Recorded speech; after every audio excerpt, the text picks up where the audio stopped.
So I think he's talking about the alignment, okay? The cost that it would take to connect the new alignment. I think that's what he's referring to. And of course for us, that may be one way to look at it. The way I personally look at it is there's an economic loss for our airport because these trucks, you know, the opportunities there for our city to capitalize on the trade activity, just like all the international ports of entry, all the cities that are here.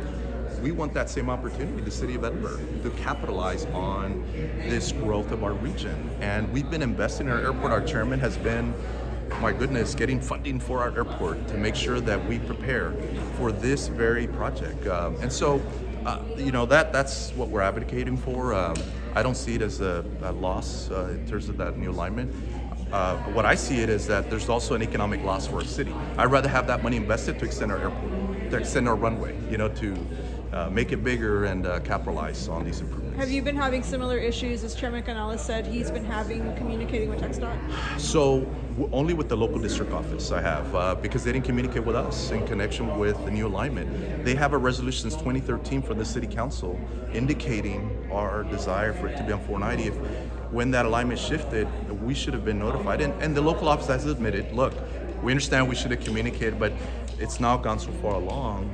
But our position hasn't changed. And over a year ago is when we found out. We have been working and advocating with TxDOT. The executive director of TxDOT, Mark Williams, came down here, met with us at the city.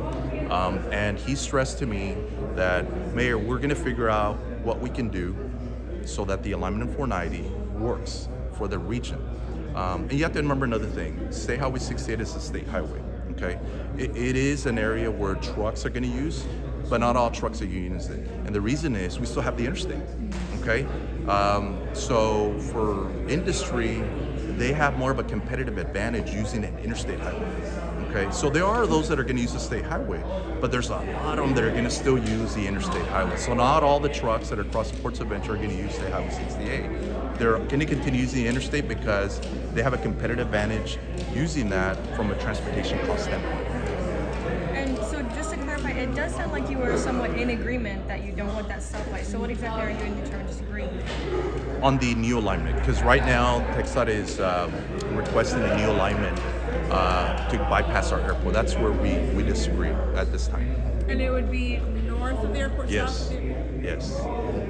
What do you say to the chairman when he says that the trucks are going to be stalled at a traffic light for a long time and you're impeding the flow of commerce? Well, it's been my discussions with the executive director or with TxDOT that there's not going to be a light there. Okay. Now there's going to be a light. We don't want that either. The city doesn't want that. So you know, we want to work with TxDOT and figure out what is best for not only our airport but for the area. We don't want that either. We agree with the chairman. I mean, we don't want to. We want to make sure that there's a design that works for everybody. When you say chairman, this is Chairman Canales. Excuse me.